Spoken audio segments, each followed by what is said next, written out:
All right, good morning. Good morning. What's going on, everybody? Thank you very much for being here. All right, we got a busy day today.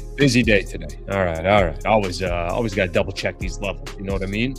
Appreciate you guys hanging out. Thank you for being here on what's today? Thursday, January 22nd. Lakers continue their 8-game road trip. Game 2 of their road trip coming up a little bit later today. Busy show, a lot of Laker drama. Why is there always Lakers drama? I mean, look, don't get me wrong. As somebody who does a daily show, I'm fine with a little bit of drama. That's okay. But what are we doing here? We're talking about the trade deadline. Now I got to talk about the Bus family. All right. Number of different things we're going to get into in today's show. I'm going to give everyone a quick rundown. We'll take a look at the comments before we get the show started. And then I'll probably go a little bit faster today just because we got a guest coming up at 8:30 that I want to certainly have some time for to preview this Lakers and the Clippers game. So certainly a lot to hit on. LA versus LA. So let me give everyone a quick rundown what we got going on. Lakers and the Clippers obviously coming up tonight, 7 p.m. tip-off. Big game. You know, if I'm being honest with everybody, I don't know why this one to me feels kind of significant here. And it's significant for so many different reasons. There's part of it, it's significant because you've won 2 games in a row. Can you make it 3 in a row? Part of it is significant because you're playing the Clippers and they've been playing some good ball. The other part of it is significant is, can you get some momentum and win the right way? I think there's a lot of reasons why this is kind of a big game tonight for the Lakers. The Kawhi piece is going to be the piece. If he's healthy, I think we got a real ball game. If he's not healthy, then Lakers got to take advantage of that. And we'll see, obviously, if they're able to do so. But we'll spend some time talking about the Lakers and the Clippers. I got Adam Auslund, who's going to join the show, does Clippers radio on AM 570, does pre-post, does some stuff inside. He's came on the show last time Lakers were going to play the Clippers. We're going to do that again. He's going to join the show. The anniversary of Kobe's 81.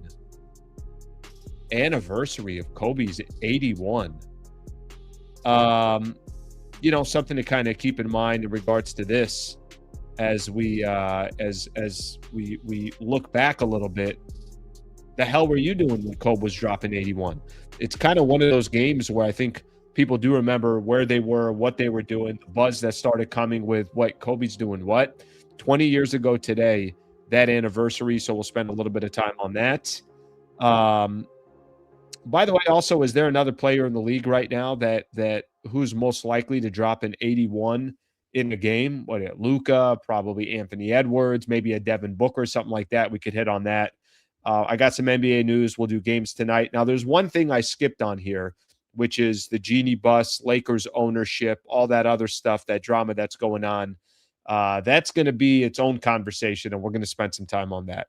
Just an unnecessary distraction around Lakers basketball is how I would describe it. We'll do that in just a little bit as well. Let me take a look at a few of the comments here before we get started. And we'll get started from there. Let's see what we have here. Jeannie Buss being a secret Braun hater is awesome. She's one of us. That's what you got out of all that? All right, let's see what else we have here. I welcome any drama that will expedite the dismantling of the current front office. Good point. It's a good observation right there. There's I know a lot of the angles that I'm going to have today is there going to be some kind of, how does current ownership look at some of these storylines? Are they like, yeah, this doesn't help us at all? Maybe there is a little bit of speeding up the process in regards to that. Let's get a couple more in here. Lakers have something to prove after getting blown out by the Clippers the last time. I don't know if they got something to prove or they're just trying to win some games right now. I mean, I don't think they have anything to prove against the Clippers. I think they have, honestly, something to prove with themselves. Lakers got work to do. They went a solid month of playing bad basketball, and that should be enough to try to get you motivated for this upcoming game. That should be the only thing that gets the Lakers motivated. They're trying to build some momentum for themselves. They want to stay at that number 7 seed. I think there's a lot of other reasons other than just the Clippers blowing them out the last time around. Okay. I do want to get things started here. I appreciate you guys hanging out for the show. Please subscribe to the channel. As I always remind everybody, I would greatly appreciate that. And we can get the show started. Lakers and the Clippers. All right. So these are, by the way, these are fun games, especially now that the games are Clippers got their own arena into a dome. Um, obviously in Inglewood. So these are just fun games in regards to you got two teams from the same city going at each other, and they're both polar opposites, right? The Clippers never really got an identity. They've never been to the NBA Finals. And then you got the Lakers on the other side, and that's all they have from a franchise perspective is their history and their power and their might. They're one of the premier brands in all of sports. It's a fun matchup. And I said this before, and I'm going to spend just a few minutes on this game, and we could spend more time on it when Adam joins the show. But the one thing that I will say is what I'm trying to find out for tonight's game with the Lakers is, are they building real momentum? Because I think if they win again tonight, that's 3 in a row. That's Toronto. That's the win at Denver. That's 2 straight games where they played phenomenal on the defensive side, specifically in the second half. And this game, if they can find a way to beat the Clippers, obviously on the road as well, I think you kind of start putting together a little bit of, hey, Lakers got a little juice going. They got a little momentum going. Can it all stop in a game? Sure, it can. But you start putting together, hey, Lakers have won 4 of their last 5, or they've won 6 of their last 8. Now, all of a sudden, you're not just every time you look at the standings, you see the Lakers going in the wrong direction. Maybe they could start moving up, or at the absolute worst, holding ground. I think tonight has a lot of I think it's got a lot of interesting storylines to it. And I'm talking about just from a Laker perspective. Give the Clippers a lot of credit. The Clippers are only 5 games below 500 now. They were 6-21 at one point to start the season. 6-21.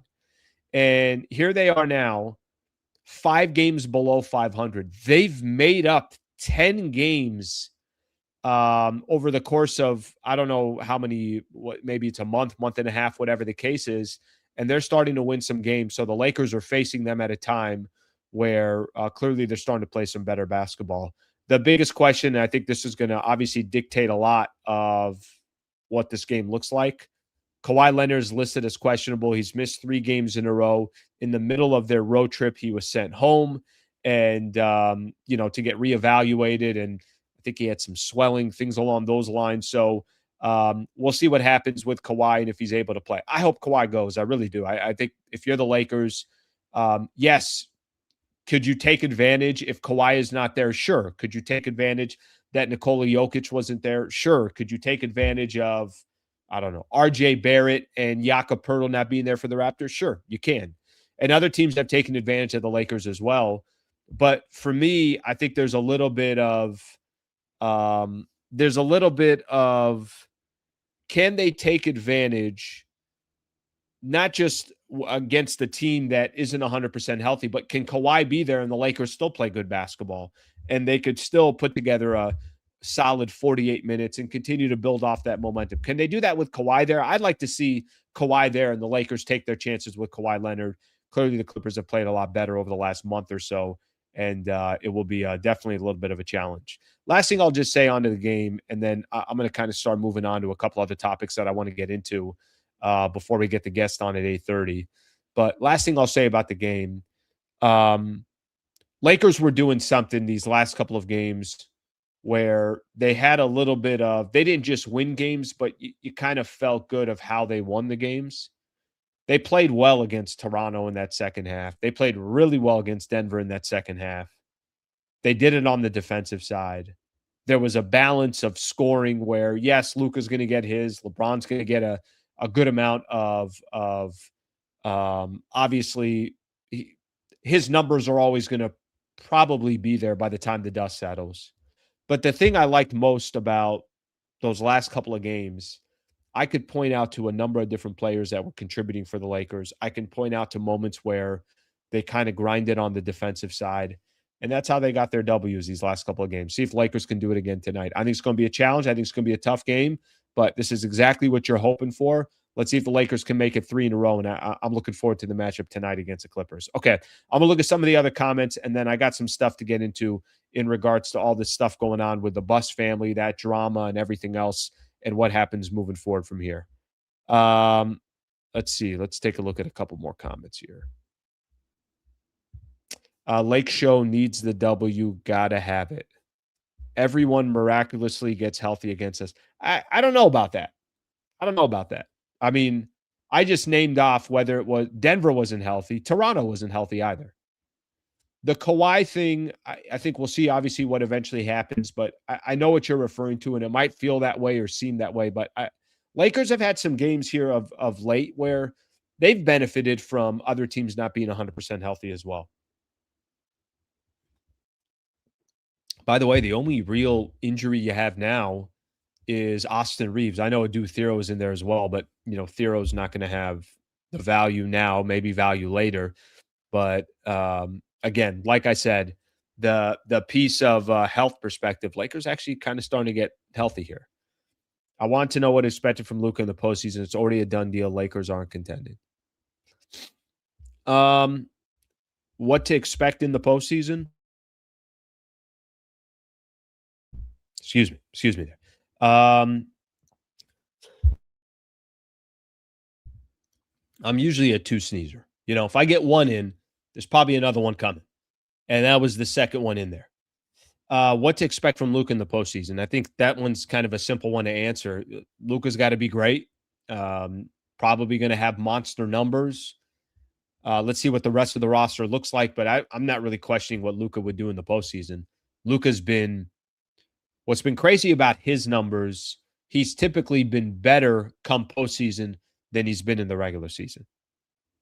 All right, let's keep moving here. I got some other stuff that I want to get into. If you guys want to hit more on the Lakers and the Clippers, feel free to. If you got thoughts on tonight's game, feel free to as well. But let's move on to some of these other topics. So yesterday was kind of a weird day, right? You had that story that comes out about the Lakers. Baxter Holmes writes that article, and it kind of sets off a little bit of a wave here. Everybody's talking about the Lakers. Well, they're not necessarily talking about the Lakers because of their play or a couple of games or the NBA trade deadline. They're talking about stuff that, to be honest with you, is in the past, even though it's still a conversation for today. We saw the article that came out. I talked a little bit about it. Then Jeannie Buss came out with an article, came out with a statement. She told The Athletic, it's really not right, given all the great things LeBron has done for the Lakers, that he has been pulled into my family drama. To say that it wasn't appreciated is just not true and completely unfair to him. That he had so much power, and him and Clutch Sports had so much power. The article cited that she questioned whether he was truly appreciative of the Lakers drafting Bronny James, and maybe that relationship, whether that relationship was strong or it wasn't, and Jeannie felt a certain way, whatever the case is behind the scenes. Jeannie comes out with a statement a little bit later. Rich Paul is doing his podcast with Max Kellerman. He addresses it for a quick second. What does he say? He said, there's an article written every day. Who gives an ish? I don't. You don't know what's true, what's not true. You don't know what's true. You don't know what's not true. Here's what I took away from all that drama yesterday. Here's what I took away.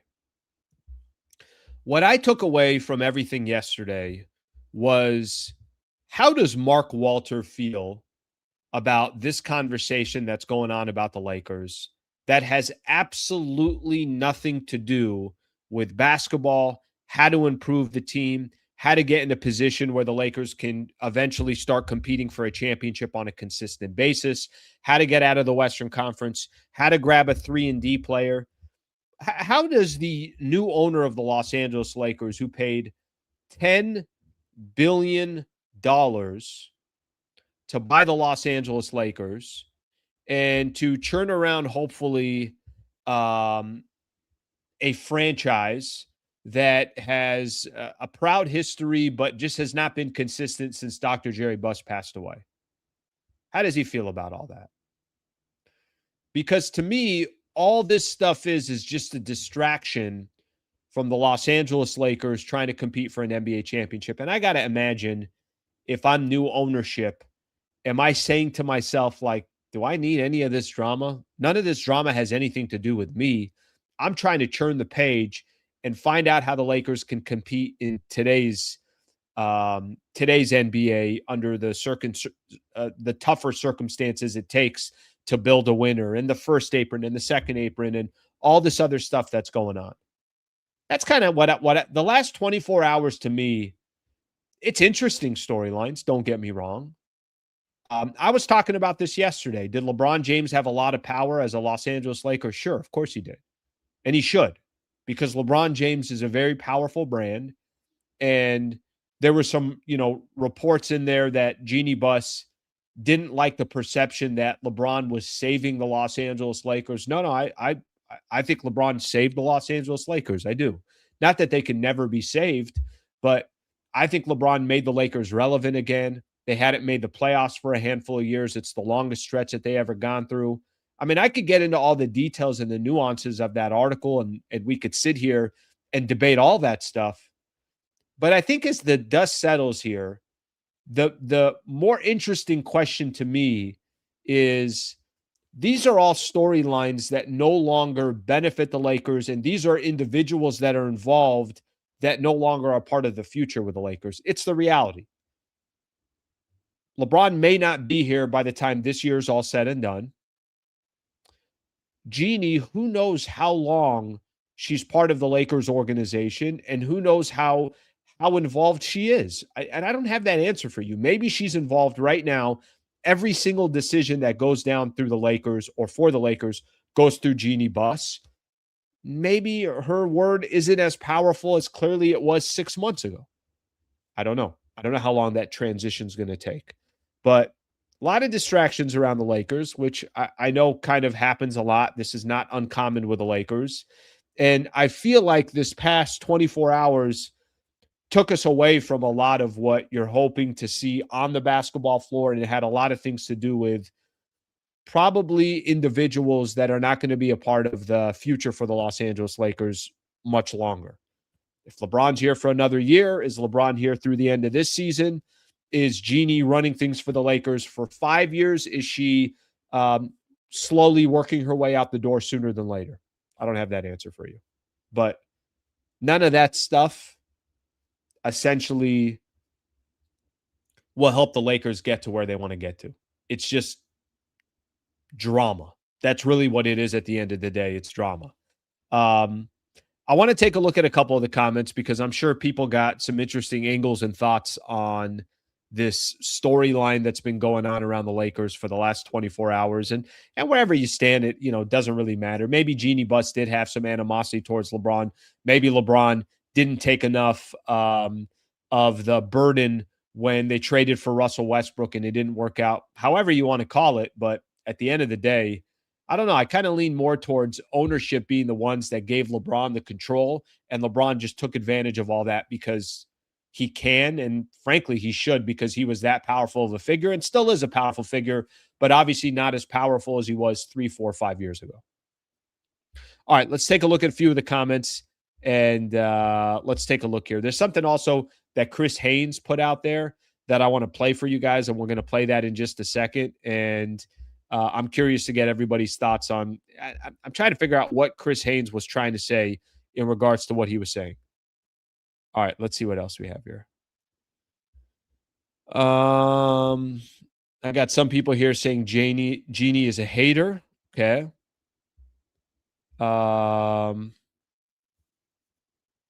Let's see what else we got here. Some people keeping it basketball. I don't blame you.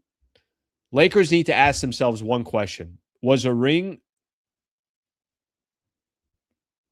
All right, Lakers need to ask themselves one question. Was a ring and a sold-out arena for 8 seasons worth LeBron James? I think LeBron made them relevant again.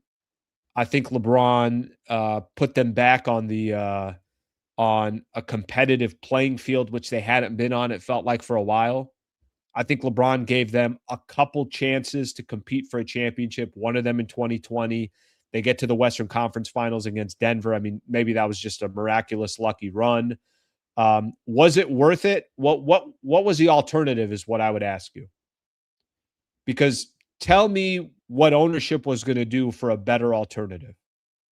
And maybe you think the ownership and the front office could have, over the last 8 seasons, could have built internally and developed and cropped some of their different players, and they could have been competing. They could have won 2 championships. Maybe you could say that. I don't see a path that would have happened. So I guess the question I would turn back around, what would they have done if LeBron wasn't there that you felt like was a better alternative? Now, listen, if Dr. Jerry Buss was still running the Lakers, that's a different conversation, but he's not and he wasn't. And this was obviously all post Dr. Jerry Buss passing away. All right, let's get some more here. It's all facts. We all know it. Hope this drives him to demand a trade. We'll take Kuminga. Do people still think that LeBron's going somewhere before the deadline? By the way, you know, I've never thought that LeBron was going anywhere, but let me play something for you. Because Chris Haynes had put something out there, and maybe this kind of pertains to what you're referring to here. Let me play this because I'm not really sure what Chris Haynes' angle is. If I'm being honest with you, I'm not sure. I don't know if he's – I'm not 100% sure what he's trying to say here, but take a listen to Chris Haynes in regards to all the stuff that was going on in regards to ownership, LeBron, Genie, all that stuff. I just question why now. And if it's why now, and usually when things like this start to trickle out, something's about to go down. I don't know what that is. Yeah. But that's usually how this works. All right, that's Chris Haynes, and obviously talking about some of those storylines, and he's asking the question, why is this story coming out now? Okay, fair question. I don't have an answer to that, and if there's an angle there that Chris Haynes think is maybe this means something else around Los Angeles Lakers basketball, we'll have to wait and see. LeBron changed that franchise. If it wasn't for him bringing AD along, no way Luka's a Laker for real. Yeah, I think if anybody thinks there was a better route than grabbing LeBron and LeBron coming here to be a Los Angeles Laker, I'd love to hear what your route is because, we're going to disagree on that one. What was the alternative route? Somebody's got an alternative route. They have a better idea for the Lakers instead of signing LeBron when he came over here. I'd love to hear it. It was the worst stretch of Lakers basketball in the history of the organization. They had gone 6 years in a row not making the playoffs. Like I said before, new owners don't care about old news. That already started clean house. Be patiently. Listen, I've said this before and I'll say it again. I think new ownership is going to do what's right for the organization, and I think they're going to think big picture, and they're probably going to piss off some Laker fans in the process because they're not going to be patient enough, and I don't think ownership's going to care. I think they say, okay, well, if you want to win championships or compete for championships, this is the way you got to build it. If you want a good meal, you have to preheat your oven at 385 and you have to wait 8 to 10 minutes till it's ready. And then you got to put the food in, and that food's got to stay in there for 25 to 30 minutes. And if you want a bad meal, just go microwave it and it's going to taste like you know what. And I don't think the Lakers, I feel like new ownership will respect the process properly, and it's going to take some time. But again, does ownership look at any of this stuff and say to themselves, is this just a waste of time and drama and everything else? I got to imagine that they do. Get another one here. I don't think the new ownership cares since these operations were before his time. Going forward, I don't think he will tolerate drama, hence getting rid of the younger Buss brothers. Could be right about that. Yeah, listen, I wonder today if Mark Walter is looking at Jeannie Buss and asking the question, can she be a distraction to the team or the organization because of old stuff and old drama? Could he be saying to himself, you know what, maybe I got to speed up this process, and any associations with Jeannie Buss and the Buss family, you know, those are all question marks until I figure out whether these people should be here or they should not be here. That's honestly what I probably took away most over this stretch of last 24 hours is, does Mark Walter look at this organization and the front office and some of the drama that might come with the Bus family, or some of the drama that might come with some of the people that she's had within that front office? Does he look at it and say, is this bad for business? And if it is bad for business, do I make changes earlier than I thought I was going to make? Now, you already made seismic changes by getting rid of the Bus brothers. So it's not like nothing has got done. Things have got done. I wonder if this speeds up the process at all. All right. A few other topics that we're going to get into. And like I mentioned, I got Adam Auslund coming on in about 5 minutes or so. We're going to spend a little bit of time with him and get ready for the Lakers and the Clippers game. I got some questions for him, the Clippers, how they've kind of turned things around, what we could expect from them. Before I do so, let's talk Harrah's Resort here real quick. So a week from today, I'm going to be working my way over to Harrah's. And if you're in Southern California, you're probably between an hour and 2 hours away from one of the best resorts in SoCal. And what I'm most looking forward to is I'm going to get back in there and get back to Hell's Kitchen, which is one of the best restaurants in Southern California. That's Gordon Ramsay's restaurant. By the way, I'll post some videos and things like that once I'm out there. I'm going to stay in one of their rooms. They have over 1,000 luxurious rooms, and it's going to be great for me to get back out at the property. Now I'm coming out at the property with this, obviously new partnership that I have with Harrah's. I just highly encourage anybody that if you're in SoCal and you're looking for a staycation, harrahsocal.com, just go to that website. harrahsocal.com. Go look at their entertainment. They got comedians, they got performers, they got stuff going on all the time. Once the weather gets a little bit warmer, trust me when I tell you about this, they got one of the best pools that you can go to, a swim-up bar, a lazy river. They got a lot of cool things at the property. Great place to take the family and a great place for a staycation. harrahsocal.com is the website, harrahsocal.com. All right. Mark Walters can hire the brightest, smartest analytical consultants and draft better than anyone in the league and grow from within. Slee, Walter did say that one of the biggest regret was not moving faster on the Dodgers rebuild. I expected to move quickly with the Lakers. Okay. Get a few more of these in here.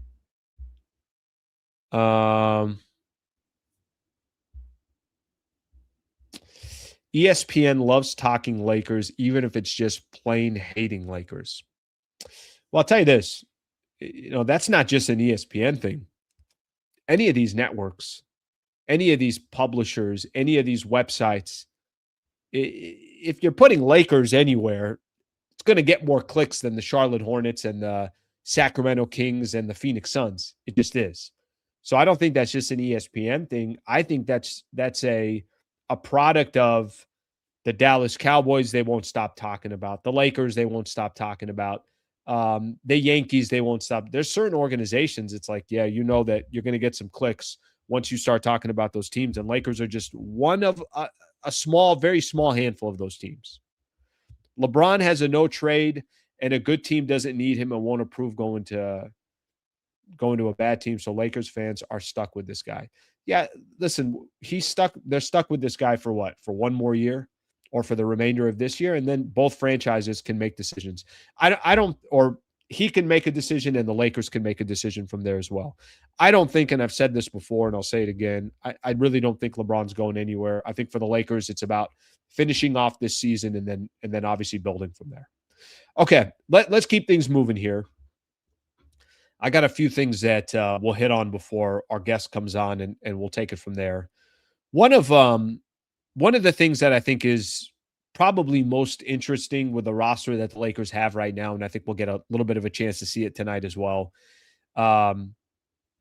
We typically have a conversation that is kind of built around, all right, Lakers role players and how consistent can they be? And when they are consistent, obviously good things happen. And when they're not consistent, bad things happen.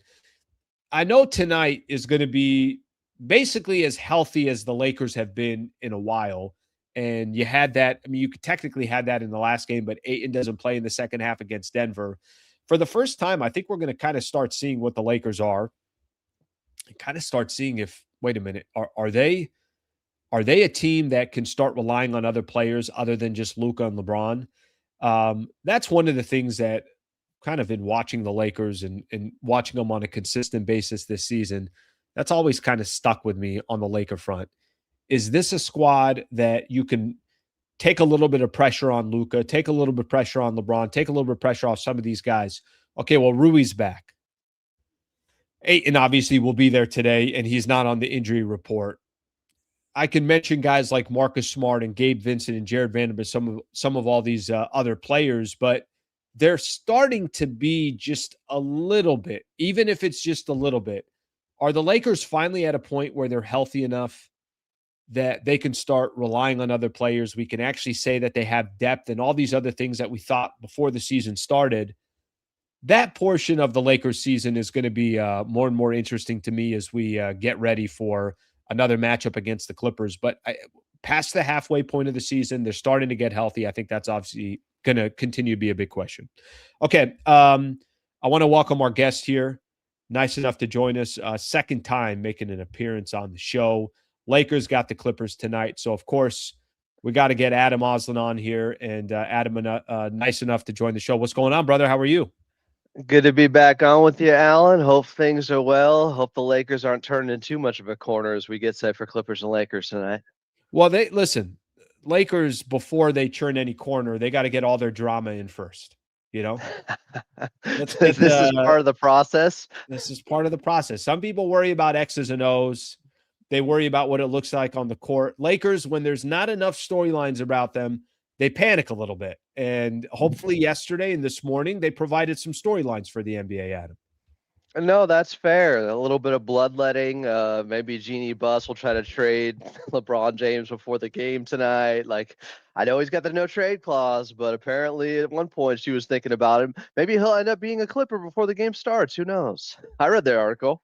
Just don't know. You just don't know at this point. You don't know at this point. By the way, let me get your thoughts on that here real quick, because I think let's just put it this way, without getting into any of the details. What do you just make of, here's this interesting transition for the Lakers. They're in the process. They just got a new owner who obviously has shown a tremendous amount of success. Granted, they're two completely different sports and the leagues are not run the same way at all. But I think it's safe to say a lot of eyebrows are raised when you're like, interesting. What is he going to do with this franchise and this team? You got these kind of extra storylines that are lingering. What's LeBron going to do by the end of this season? The article comes out yesterday, got the turmoil within the Buss family and why they eventually sold. Outside of an actual game, what do you make of kind of some of the drama that's around the Lakers?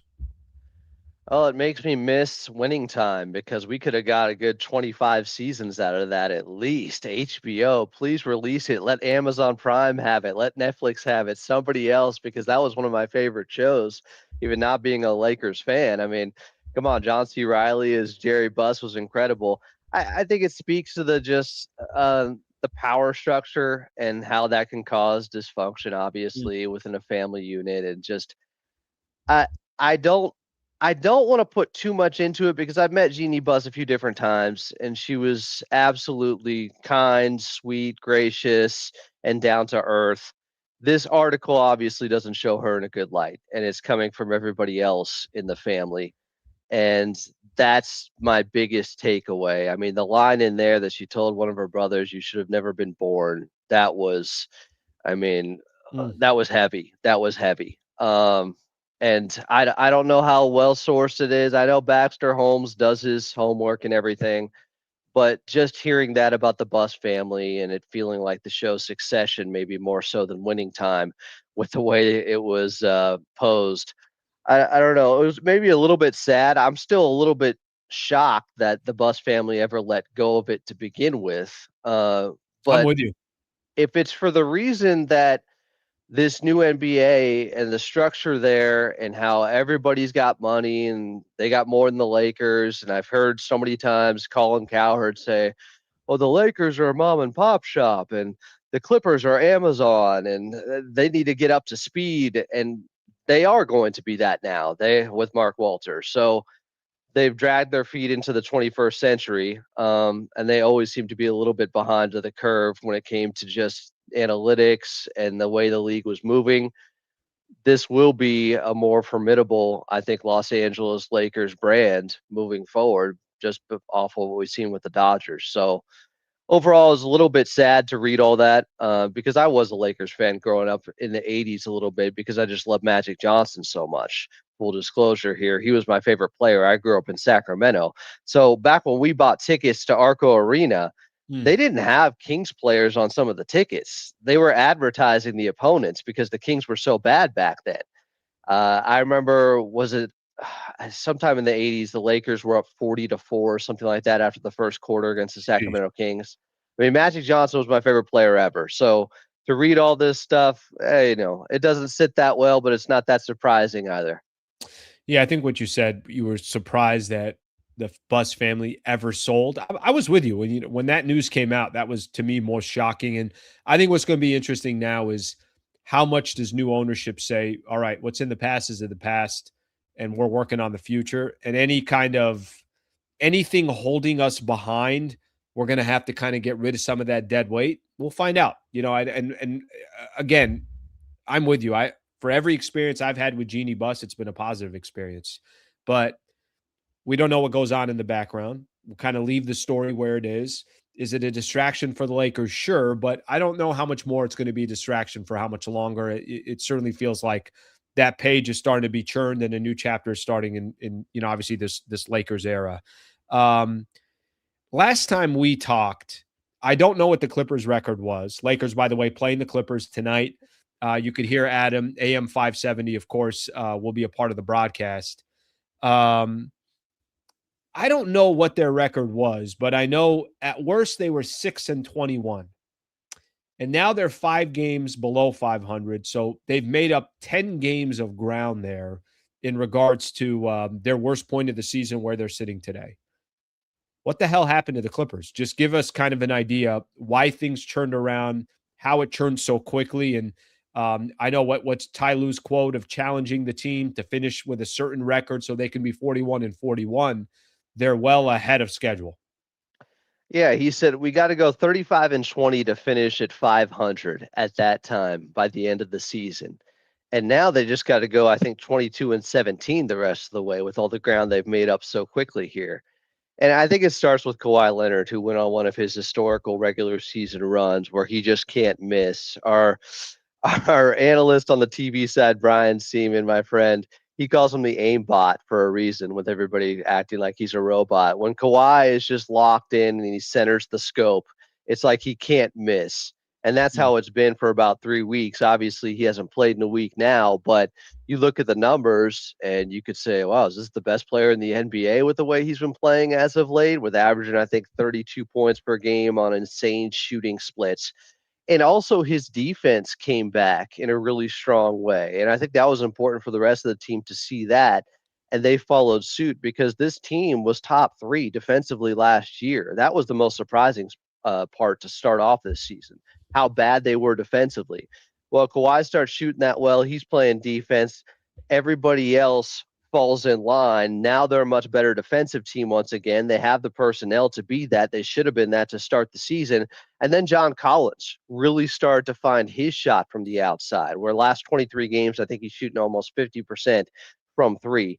And the Clippers got the John Collins they thought they were getting. So it was almost like a transaction in itself, just getting this version of John Collins. Obviously, the shooting's not sustainable, but his rebounding, his defense, his energy, his motor, he has some Montrezl Harrell like ability out there with his energy when he's really playing hard. And then Brook Lopez came in for Ivica Zubac, who was out for 6 games. They won 6 in a row. That became this big controversy within Clipper Nation of, is he better than Ivica Zubac? Well, he can shoot the basketball and spread the floor more, and that opens up driving lanes for Kawhi and for James Harden, and it just makes things easier. Now, I don't think that's the case, and Brook Lopez has really cooled off. He's 13 for his last 65 from the outside. But I think everybody, once they got a couple of wins, once they got over that hump, because for a while, they kept losing close games. The process was good. They just weren't getting those results. They kept falling late. And now all of a sudden you go from a team that they forgot how to win, Now it looks like they've forgotten how to lose overall. The 28-point loss to the Chicago Bulls most recently, notwithstanding, of course. But end of a road trip. Was everybody in that game other than Kawhi? Yes. For the most part? No DJ still. He's been out. No Bogey still. But yeah. Mm-hmm. End of a road trip, and Chicago hit 25 3-pointers. I mean, I saw Charlotte go into OKC recently and hit 23s and blow them out by 30. It happens in this league nowadays. If a team gets really hot from the outside, you're just at their mercy. But that happened. I don't know if it was Charlotte's next game, but that happened to the Lakers in Charlotte. So that was another home game. And Charlotte, I think, dropped 135 on the Lakers. So you're right. It happens. I mean, unfortunately for the Lakers, they have been going through these ups and downs, so it's more common with the Lakers. But for Clippers, obviously they were playing really good ball, and then you had that game against Chicago. Yeah, but overall, my line is they've turned the tide, but they're still underwater because they're still 19 and 24. Sure. And so to get back into this thing, to really get back into it, I think you have to get out of the 9 and 10 matchup because what's your end game? You end up playing OKC in the first round. They need to get in the 7th, 8th spot, win that first play-in game, get 7th, take on whoever is the 2 seed. Maybe it's San Antonio, you get a younger team, and you got a fighting chance there. But this Clippers team, and I do expect Kawhi Leonard to play tonight, they certainly have turned a corner. So, okay, give me the Kawhi piece of this. So he gets sent home and I think misses 3 games and now questionable for tonight's game. No, number one, just why was he sent home? What kind of the details there? And then why do you feel like he will play tonight? So it was a left knee contusion. Remember with Kawhi, everything's happened to his right leg, going back to the quadriceps injury with San Antonio, and then the ACL, and then the meniscus, and then swelling at the end of 2024. A contusion is a bruise. You know, we put these things on injury reports sometimes or act all scientific.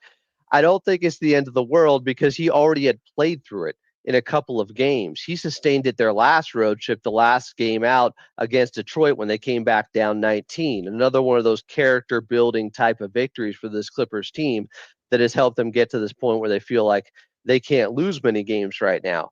So Kawhi was on the road trip to start, and I found it interesting that in Toronto over the weekend, right before he was sent home, he had an event to go to with the Boys and Girls Club. And I thought to myself, maybe he was on the trip all along because he needed to go to this event. And I know people are going to start to make jokes about Kawhi and fulfilling things, but maybe he needed to go to this event right now. And that's part of the reason he was on the trip to begin with. And they would see how he felt. And there was a real good chance he never was going to play on this road trip. And I think that could be real because him being questionable and not out for the very next game when they return home against the Lakers, now he's got a week off.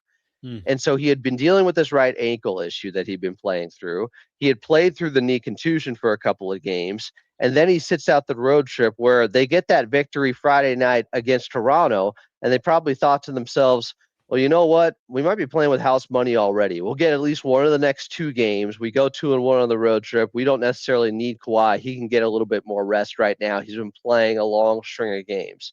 That's my theory. I have no inside sources on this. I just think there's a pretty good chance he's playing against the Lakers. And I know Lakers fans right now are going, of course he's going to come back against us. He always plays well against us. Well, yeah. Well, no, I'll tell you, I'll play this one a little bit different. I think I really want to see Kawhi in tonight because I think for the Lakers, you're starting to kind of ask these questions of, hey, are you starting to turn a little bit of a corner? You've had a couple games in a row. Again, nothing seismic or anything, but they've been so inconsistent. And the game against Toronto, they did look good, specifically in the second half. The game against Denver, they looked really good. They gave up 36 points total in the second half against Denver and kind of bottled up Jamal Murray. But here's what I would tell you in regards to those games. The Toronto Raptors are not going to be competing for an NBA championship. They also didn't have Jakob Poeltl. They also didn't have RJ Barrett. And then the Denver Nuggets, I don't need to tell you about their injuries. They're missing 3 starters. And you know, if you can isolate on a Jamal Murray, great. There's nobody really else that they can depend on. So it's not to say that the Lakers I liked some characteristics of the Lakers in those two games. They actually got stops. They played defense. They played hard. A couple of guys contributed that you typically wouldn't depend on. But, okay, what's it look like against a Clippers team that's been playing good basketball and Kawhi Leonard is healthy? Because if Kawhi's healthy tonight and he goes, and Lakers go into Inglewood and they grab a W against the Clippers, that's kind of a good moment for the Lakers here, and I'm curious to see what that may look like. Yeah, I think that's fair. You could look at it as a measuring stick type contest for them.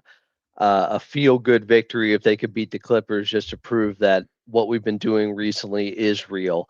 And it's funny because we talk about the Battle of Los Angeles and we hype up these games, and really it's one game. But there were seemingly some ramifications coming out of the last game, because since then, the Clippers, after that win at Into a Dome over the Lakers, last time they played December 20th, all of a sudden the Clippers win 12 of 15.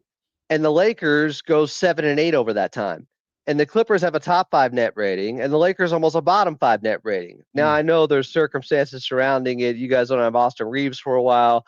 Luka Doncic has been out a little bit too. But it felt like one of those moments where fork in the road, both teams going in opposite directions. I wonder who comes out of this game. Could we see another similar thing where the winner goes on to continue to get some victories here, and the loser maybe starts to doubt themselves? Yeah, I think there's going to be for those reasons, and I think up against kind of elite competition right now. I'll give you an example. If Kawhi plays tonight and Lakers lose by double digits, then whatever the momentum that you thought was there, it's a, as we like to say in the show, it's a fugazi. It's not real. It's fake. Or if there is a little bit of momentum towards that, I think obviously that would be interesting. Okay, curious to get your thoughts. A couple of quick NBA questions. I'll probably just kind of stick a little bit more to the Western Conference. Let's assume everybody's healthy. Let's assume Denver's got their guys. Let's assume, Minnesota, Phoenix, Houston, let's just assume everybody's healthy. What have you made of the Western Conference so far? And if you're kind of isolating 3 teams, the 3 best teams in the Western Conference, let's not pay attention to record of just what you've seen so far. Who do you slot in that top 3? I think San Antonio changed the tone and tenor of this season. We went from it's OKC's championship to lose. It's inevitable. They're going back to back. They're far and away the best team. They may challenge the Warriors for winning 73 games too. Oh my God, San Antonio just beat them 3 times in 12 days. And they are a real matchup problem for Oklahoma City, because the great defense, the perimeter defense, the switchability that OKC has isn't as successful against a team with the guard play of San Antonio and all those young legs. They can get by that defense. And then you have Wemby, by the way, waiting for them, who is one of the best things to happen to this league in a while, not just going off what he said about the All-Star game recently and saying how he's going to play hard regardless of anybody else, and he's going to challenge guys to play hard. But he seems to notice that there's kind of a void in the league. There hasn't been a great rivalry for a while. I don't know. What would you say? The Cavs-Warriors was the last very good rivalry, and that lasted for a second until the Golden State got KD, and then they just blew him out and beat him in 4 and 5 games. So we've needed that. He has this individual battle, which seems to all be on his side because Chet doesn't really talk about it, with Chet Holmgren, where he wants to go at him. And they're saying, we're not waiting for a couple of years from now to challenge OKC. We're here today. Get us in a 7-game series against them, and let's see how it goes. So I think that's a huge development for this year, just San Antonio, what they have done. You mentioned I Denver. agree. Let me say something real quick about the Spurs. I agree with you that they kind of did change the complexion and maybe what you thought, because you're assuming, you just wait. San Antonio's coming. They're not here, but they're coming. And now I think that conversation has changed. I've seen them play. They've played the Lakers a couple of different times. They took out the Lakers in the quarterfinals of the NBA Cup. They haven't been completely healthy in some of those games, but the De'Aaron Fox factor, I think you and I both have got to see De'Aaron Fox a ton over the years, obviously Lakers and the Clippers and when he was in Sacramento. And it's like, oh yeah, no, that's a true baller, right? They didn't go out there and trade for a young player, not that he's old or anything like that, but they traded for a proven commodity that could be your number 2 on a potential, and I say championship squad, but you know what I'm saying, just from a competitive squad. The great thing with San Antonio is they got so much balance in so many different positions. They don't need De'Aaron Fox to be their number 2 every night. But yeah, San Antonio's been interesting. You were going to mention Denver there. Only because what they've been able to do without Jokic, without Aaron Gordon for a while, I know he's back now, without Christian Brown, without Cameron Johnson, like, that's really impressive. Peyton Watson getting Western Conference Player of the Week, that happened, right? That wasn't a fever dream. I know he was out of UCLA. Like, I did not expect to see that, but you get a team that's banged up and finally missing the best player in the world, I think, still, in Nikola Jokic for a sustained amount of time. You find out what you have, and these guys have taken advantage of the opportunity. So I think when you're looking at top 3 in the West or teams that could separate themselves, and I'm not giving up on, I think, Houston, because they probably are a move away with just a little bit more guard play out there, and they'll make that move before the trade deadline. I think they're formidable too. But I do think right now, San Antonio, OKC, Denver, they're a little bit of a cut above Houston. They'll get there too by the end of this season. Those 4 teams to me are the scariest in the West. Yeah, it's going to be interesting how it all kind of pans out, because I'm even looking at, if you're the Lakers right now and you're looking at, potential first round matchups, you want to be in that category. If it's them in Minnesota or if it's them in, Phoenix, I'm just, again, making up teams. I think you start getting that Houston, Denver, San Antonio. They all seem like they're a level up on, if you're looking at tiers, they seem like they're a level up than a team like the Lakers. Okay, Adam, Lakers and the Clippers tonight. We'll see if Kawhi is able to go. It's going to be a fun one. I appreciate you breaking it down for us and kind of giving us your insight for the upcoming game. It helps getting a little bit better understanding of how the Clippers have been able to go through a stretch here where they're playing so much different, or so much better, I guess you can call it. But I appreciate you coming on and giving us some insight. And just for clarification's sake, so Lakers fans don't get too excited, yes, I grew up a Magic Johnson fan in the 80s when I was up in Sacktown and only had the Kings to root for. That changed very quickly in the Kobe and Shaq era with the Lakers. I turned on them pretty hard, and I've maintained that since then. So don't get too excited. I'll tell you this, and I think maybe more people in our kind of generation or age or whatever the case is, I fall into a very, very similar path in that I am a Laker fan because of Magic. And I loved watching Magic Johnson play the game. Still to this day, I know he didn't play 15 years or 18 years or anything like that, but stylistically, the way he plays, that's my favorite style of basketball. A player that can get everybody else involved, kind of flirt with a triple-double in every single game. I'm with you on the Magic front, and I don't think you're the only one that maybe grew up somewhere else, but Magic was your favorite player. So, yeah, I'm exempt from getting too much hate for jumping off the Lakers bandwagon, because Magic's just so transcendent. You could like him and not like the Lakers. Like, it's Magic. He's basketball to me. So that's where I come from there. But now it's all about the Clippers, baby. Let's get this dub over the Lakers tonight and into it, Dome. Sorry, Alan. You don't want to talk Lakers, Kings, Game 7? I'm ready to go back. I'm ready to go back to some of those years. No, we're done. Oh, before we get to Game 7, we're going Game 6, where the Lakers got 27 free throws at Staples Center in the fourth quarter. I don't remember looking at the stat sheet on that day. I never even bothered. I just kind of took the win and I moved on. I like you also coming on here and pumping the Clippers up for this game tonight. This is good. This is what we need. We need a little bit of juice here. So let's see what happens tonight. Lakers obviously got some work to do, and Clippers obviously a big game for them as well. I appreciate it, brother. Thank you for coming on, and look forward to listening to you tonight. All right, my friend. Anytime. All right, that is Adam right there. Good stuff. Listen, hey, look, if I'm going to bring on another fan base, they're going to represent their team. His squad is the Clippers. He can represent his team. Now, what I would tell you is Lakers got some work to do tonight. Simple as that. They got some work to do tonight. All right, good stuff from him and some good insight there. Let me see if I could squeeze in a few comments here. What the hell's going on here? You guys are going to allow these people to come into the chat like this? By the way, that's a problem. If that happens, that's definitely a problem. Kawhi having debatable career year. I haven't really seen Kawhi, to be honest with you. I know the game. I know the Lakers and the Clippers and watching some other just small little tidbits of a little bit of Kawhi Leonard, but I'm curious to see what he looks like tonight, and hopefully we get a chance to see him tonight. I do mean what I said earlier. What I said earlier about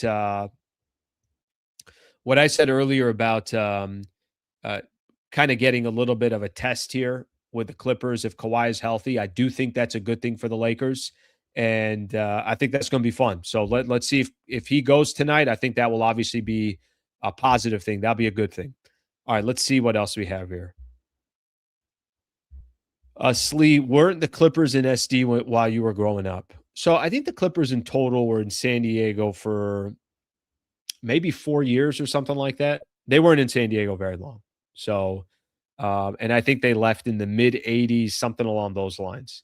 So to answer your question, I mean, there was no part of my life where the Clippers were kind of a foundational piece of San Diego. The Chargers, that's a different story, right? The Chargers were in San Diego for 50 years. A lot of history, obviously, in San Diego, and an unbelievable amount of bitterness and disdain towards the ownership of the Chargers for moving them from San Diego. So, but yes, they were in San Diego for a couple of years, but obviously not around. And listen, at the end of the day, like, I made my bed when I was younger. I was a Laker fan. I was watching Magic. I was watching that era end, and it's Vlade and Eldon and Nick and Cedric Sabalos and Eddie Jones and all that. And then you kind of just get hooked. So you take it from there. Okay. Anniversary of Kobe's 81. Do you know that's today? The 20-year anniversary of Kobe Bryant dropping 81 against the Toronto Raptors. And the only reason why I really kind of saw this and paid attention to it, some of the stories started coming out yesterday, and you kind of started seeing, all right, wait, this is the 20-year anniversary of Kobe dropping 81. And I'm sure there's a lot of people here. You got kind of certain moments in sports history where probably have a good idea of where you were, what you were doing. And it could be a moment that's specific to a team that you root for. It could be a moment that's just, it's a big storyline across the country and you remember. Kobe dropping 81 was one of those days. It's a Sunday night. You think it's just another regular game and nobody's paying any attention. And then Kobe obviously goes off, drops 81 for the Lakers. I'll never kind of forget. I have a buddy of mine, a friend of mine who I worked with for a number of years when I was at ESPN. And he told me a story that he had, I can't remember if he had tickets to that game and he didn't go or he left in the first half, one of the two. How the hell are you supposed to know you're going to have one of the greatest individual performances in the history of the NBA, Kobe dropping 81? I was throwing this question out there, and if you guys can answer it, if you guys would like to. What player would have the best shot to get 81 today? And think about how much different it would be. I mean, if somebody's got 40, 45 at the half, everyone's going to know that they got 40, 45 at the half because of social media. That's going to be being spread and everything else. But you think of some of the different players in the league today. There's probably only a handful here. I got a list here. Active players to score at least 70. Luka had a 73-point performance. Donovan Mitchell gave you a 71. Dame gave you a 71. Devin Booker gave you a 70. And Joel Embiid gave you a 70. I think if you said, give me one player that would have the best shot at dropping 81 in a game today, I think I'm going Anthony Edwards. I think I'm going Ant. Just the way he plays the game, his motor, probably not tired by the time the fourth quarter comes. Got a little bit of a killer instinct in him. Luka clearly has the capability of doing it as well. But maybe Shai Gilgeous, I don't know. Would Shai kind of fall into that category? There's only a couple of players that can do it. If you said you got to pick one in the league right now, I would tell you that probably for me, I would say Ant would have the best chance of doing it.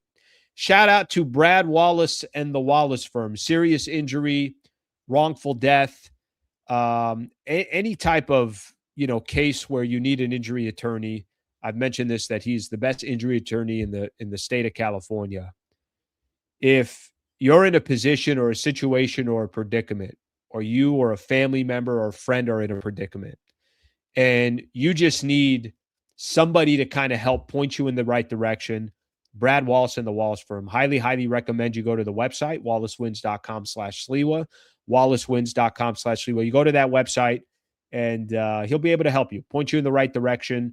Hopefully nobody ever needs Brad Wallace and the Wallace firm, but if you do, just go to wallacewins.com/Sliwa.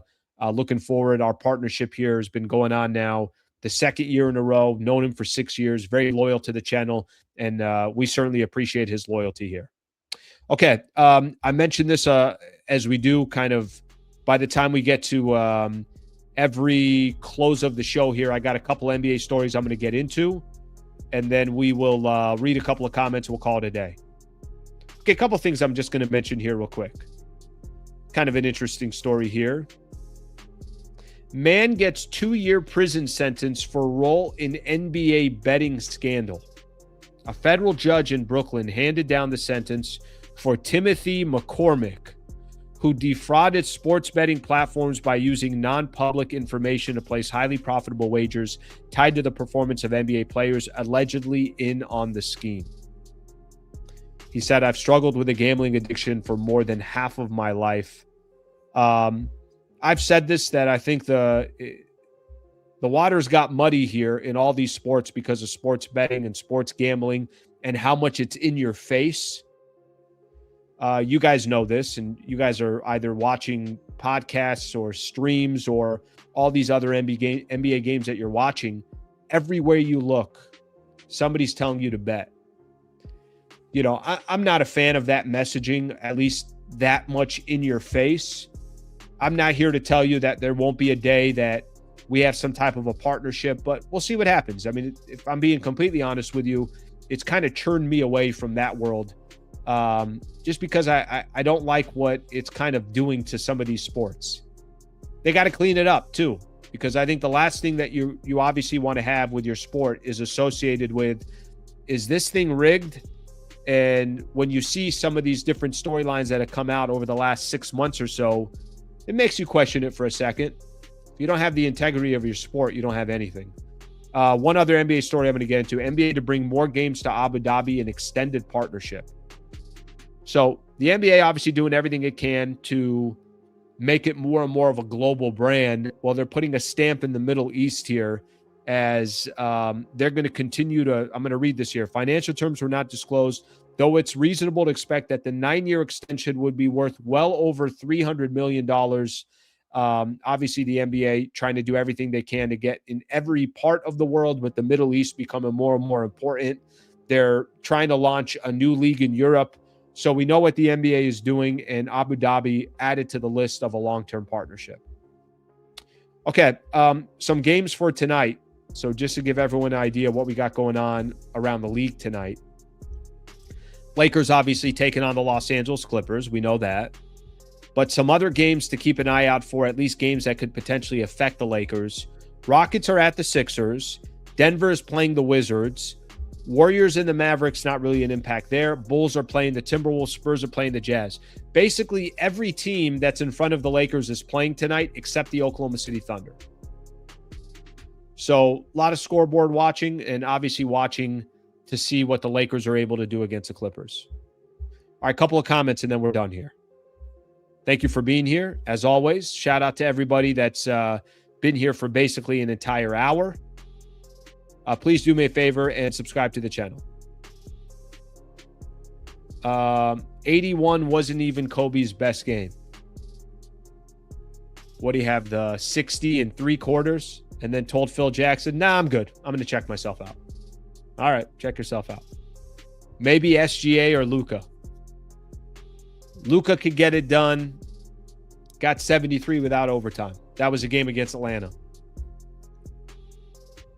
Lakers will look to obtain tradable players to be used in Giannis trade in summer without giving up the first-round pick. If a pick trade is made, it will likely be to acquire more firsts.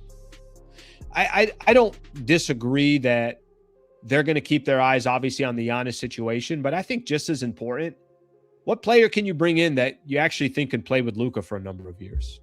That's just as important as any other question out there. All right, somebody's asking for a member show. There is a member show coming. It's coming on Friday, tomorrow at 10 a.m. So member show coming up tomorrow at 10 a.m. And we got this individual here that's nice enough to gift out 10 Hoops Talk MVP memberships. Very, very nice of you. I appreciate that very much. Member show coming tomorrow. Tomorrow at 10 a.m. Shout out to Pat here that's making it happen, or Pat the engineer. Thank you, brother. Very, very nice of you to do that. Really, really appreciate you doing that. And I'm looking forward to doing a member show tomorrow. We'll have a good time tomorrow. I got some updates behind the scenes, some things that I want to talk to. I think I've told you guys this before. The member show is not talking Lakers basketball. The member show is shooting the you-know-what and talking a little bit about the channel, business, life, all that stuff. So looking forward to that show tomorrow. Thank you again, brother. I appreciate you gifting out the 10 memberships. I'm back on tonight after the Lakers take on the Clippers. Back on tomorrow morning at 8 a.m. Member show at 10 a.m. as well. Thank you, everybody. Hope you guys have a great rest of your Thursday morning, and I will see you tomorrow. Thank you, everybody.